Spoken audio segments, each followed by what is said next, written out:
High everybody, চলে এসেছি জামাই ষষ্ঠী পর্ব নিয়ে। কাল ছিল জামাই ষষ্ঠী, তাই যথারীতি বরমশাই আর আমি চলে গেলাম মায়ের কাছে।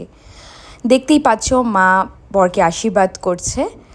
আরেকটা কথা বলে রাখা ভালো, আমাদের কিন্তু জামাই ষষ্ঠী নেই, বরিশাল বলে কথা।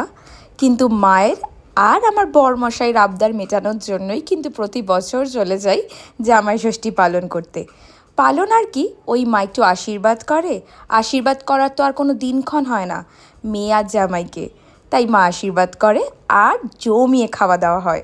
প্রতি বছর বাইরেই খাই, যেহেতু আমার মা একার একটু শরীরটা ভালো থাকে না, তাই। কিন্তু এই বছর জামাইয়ের আবদার মেটাতে মা নিজে সব আয়োজন করেছে, সব রান্না বান্না সব একা করেছে।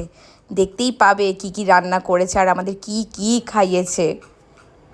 প্রথমেই ফলের বাটা দিল, দু থালা আবার ভর্তি করে, সুন্দর করে আবার সাজিয়েছে ব্লগ করব বলে। ভালো করে ডিটেলসে পরে বলছি। তার পরের পর্বতে আসি, মেন পর্ব বলে কথা, খাওয়া দাওয়া। দেখতেই পাচ্ছ ওটা আম ফিরনি মা নিজের হাতে বানিয়েছে। তার পাশে রয়েছে পোলাও, কাতলা কালিয়া, পাবদার ঝাল, মাটন কষা, চিংড়ির মালাইকারি আর আম চাটনি। আর আরেকটা থালাতে ঘি ভাত, বেগুন ভাজা, কুমড়ো ভাজা, কাঁকরোল ভাজা, আলু ভাজা আর কাতলা মাছ ভাজা। পাশে দই রেখেছে। আর এদিকে কী সাজিয়েছে দেখি তো, মিষ্টি, জামাই ষষ্ঠী মিষ্টিটা তো থাকবেই, তার সাথে আরও এক থালা মিষ্টি। আর এই যে ফলগুলো, এই দেখো আরও ডিটেলসে দেখানোর জন্য দিলাম তোমাদেরকে, দেখে নাও কী কী ফল দিয়েছে।